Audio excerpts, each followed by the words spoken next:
This is to reset the oil maintenance light for a 2012 Prius Plug-in Hybrid.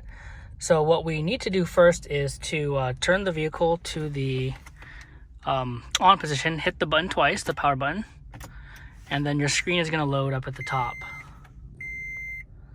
So with the screen loaded, it's going to say maintenance required. We need to go down here to trip, and you want to go to trip A. So that'll be on trip A.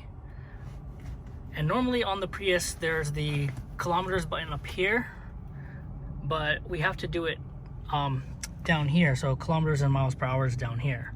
So now we're gonna turn off the vehicle, so power off. And when we turn it on, we're not gonna touch the brake. So we need to hold this button down. So you're gonna hold the kilometers button down. Okay, so hold that one down. And then we're gonna hit the power button twice. 1, 2. It's gonna reset the maintenance light. Maintenance complete. And that's how you reset the oil maintenance light for the 2012 Prius Plug-in Hybrid.